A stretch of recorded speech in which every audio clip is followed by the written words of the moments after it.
Hello friends, welcome to my YouTube channel Richa GS classes में आप सभी लोगों का स्वागत है। तो आज के इस वीडियो में हम कुछ महत्वपूर्ण क्वेश्चन को डिस्कस करने वाले हैं। तो देखते हैं कि वो कौन कौन से महत्वपूर्ण क्वेश्चन हैं। तो चलिए स्टार्ट करते हैं। तो क्वेश्चन नंबर 1 है, यूर्त निम्न में से किस प्रजाति का घर है? यूर्त निम्न में से किस प्रजाति का घर है, ये आपका क्वेश्चन है और आप इसका आंसर करिए। तो ये पूछना ये चाहता है कि यूर्त जो है वो किस प्रजाति का घर होता है या किस जनजाति का घर होता है। इसका आपको जवाब देना होगा। अगर आपको पता हो जवाब तो बताइए जल्दी से। तो चलिए मैं बता देती हूँ। यूर्त जो है वो खिरगिज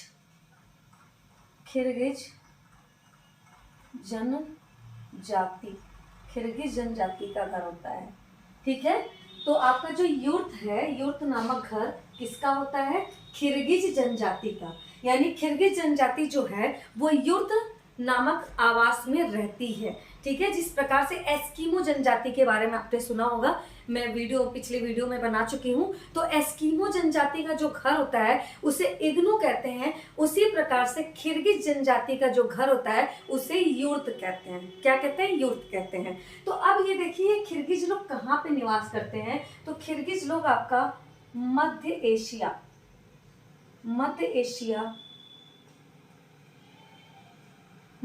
एशिया के ऊंचे पठारों में निवास करते हैं। ठीक है, मध्य एशिया के ऊंचे पठारों पर निवास करते हैं। कौन? खिरगिज लोग। यानी ये लोग जो हैं वो स्टेपी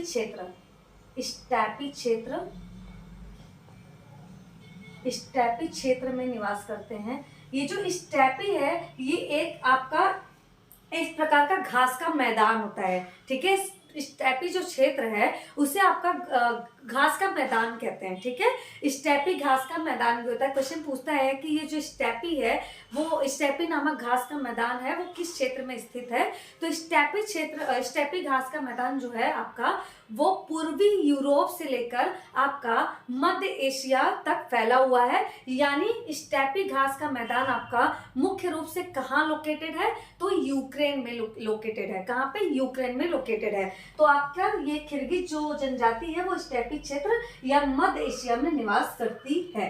ठीक है, ये एक प्रकार के खानाबदोश पशुपालक होते हैं। ठीक है, खानाबदोश जो जंगलों में इधर उधर अपने पेट की पूजा के लिए इधर उधर क्या करते हैं? घूमते हैं, उन्हें ही खानाबदोश कहते हैं। ठीक है, तो चलिए आपका पहला क्वेश्चन हो गया। दूसरा क्वेश्चन देखते हैं, निम्नलिखित में किस प्रदेश में जैव विविधता में संपन्नता है? ठीक है, फिर से सुनिए, निम्नलिखित में किस प्रदेश में जैव विविधता में संपन्नता है? यानी बायोडायवर्सिटी किस प्रदेश में सर्वाधिक पाया जाता है? बताइए, बायोडायवर्सिटी सर्वाधिक किस प्रदेश में पाया जाता है? उसी के बारे में पूछ रहा है, बताइए जल्दी।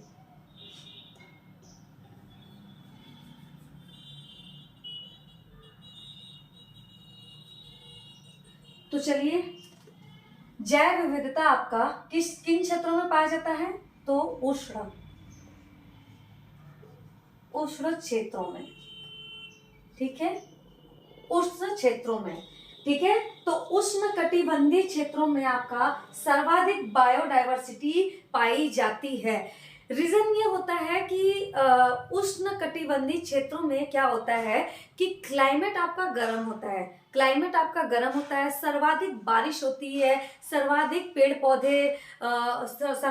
पौधे होते हैं। इसी कारण जो आपका ये उष्ण कटिबंधीय क्षेत्र है, यहाँ पे बायोडायवर्सिटी सर्वाधिक मात्रा में पाई जाती है। आप देखेंगे भूमध्य रेखा जो होती है, भूमध्य रेखा के आसपास के जो क्षेत्र होते हैं वहां पे सर्वाधिक बारिश होती है। कारण ये होता है कि सबसे अधिक ह्यूमिडिटी होती है, जिसके कारण अधिक से अधिक मात्रा में बारिश होती है।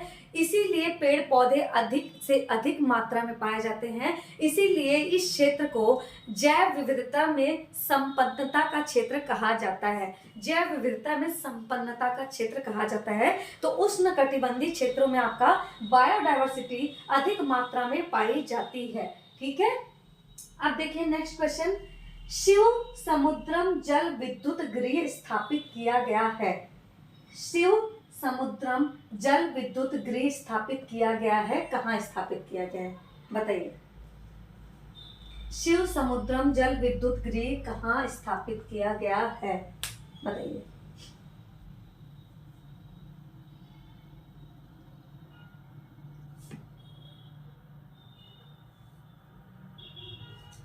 तो चलिए इसका आंसर होगा आपका कर्नाटक। कर्नाटक, ठीक है।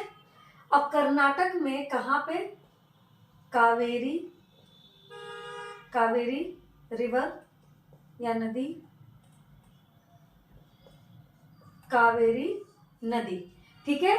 तो कहने का मतलब ये है कि शिव समुद्रम जल विद्युत गृह स्थापित किया गया है, कहाँ स्थापित किया गया है, तो कर्नाटक, कर्नाटक में स्थापित किया गया है। और किस नदी के तट पे किया गया है, तो कावेरी नदी के तट पे किया गया है। और ये स्थापित जो किया गया था, शिव समुद्रम जल विद्युत गृह स्थापित किया गया था, कब किया गया था, 1902 में।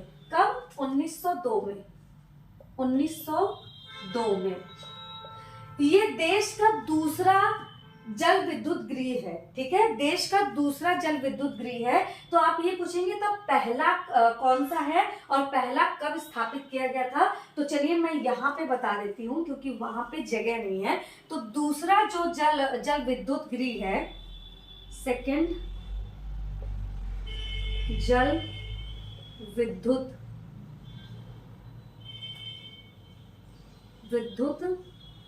गृह जो है, गृह, वो स्थापित किया गया था 1897 में। कब, 1897 में, है ना, 1897 में स्थापित किया गया था, ठीक है।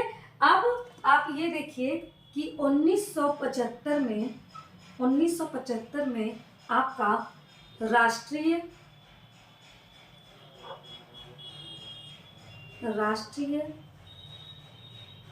जल विद्युत निगम की स्थापना की गई थी, निगम की स्थापना की गई थी, ठीक है। तो देखिए 1975 में क्या होता है, राष्ट्रीय जल विद्युत निगम की स्थापना की गई थी, ठीक है। अब नेक्स्ट क्वेश्चन देखते हैं, संपन्नता का झरना स्रोत कहते हैं, संपन्नता का झरना स्रोत किसे कहते हैं, संपन्नता का झरना स्रोत कहते हैं या किसे कहते हैं। आपका ऑप्शन नंबर 1 है कोयला, ऑप्शन नंबर 2 है खनिज तेल क्षेत्र, खनिज तेल क्षेत्र, और ऑप्शन नंबर 3 है प्राकृतिक गैस, और ऑप्शन नंबर 4 है सौर ऊर्जा। बताइए।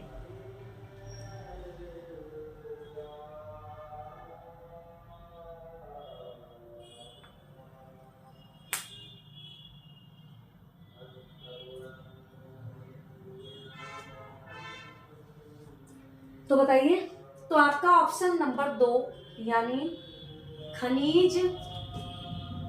खनिज तेल क्षेत्र आपका क्या है, संपन्नता का झरना कहा जाता है, ठीक है। खनिज तेल क्षेत्र को संपन्नता का झरना कहा जाता है। आप बताइए इसमें झरना क्या है, एक लिक्विड है ना, झरना क्या है, लिक्विड है। अब इसमें आपको कोयला लिक्विड दिख रहा है या गैस लिक्विड दिख रहा है या सौर ऊर्जा लिक्विड दिख रहा है ना। आपका खनिज तेल ही तो लिक्विड है ना, तो इससे आप इस क्वेश्चन का आंसर लगा सकते हैं। तो खनिज तेल क्षेत्र को संपन्नता का झरना कहा जाता है, ठीक है। अब ऑप्शन नंबर 5 क्वेश्चन नंबर 5 देखते हैं, डोकलाम पठार ... के त्रिसंगम स्थल पर स्थित है। मतलब डोकलाम पठार किसके त्रिसंगम स्थल पर स्थित है, बताइए। डोकलाम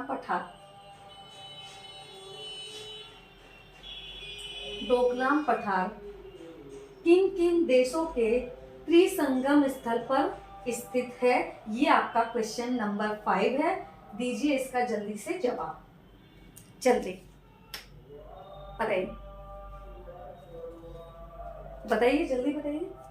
डोकलाम पठार किन किन देशों के त्रिसंगम स्थल पर स्थित है?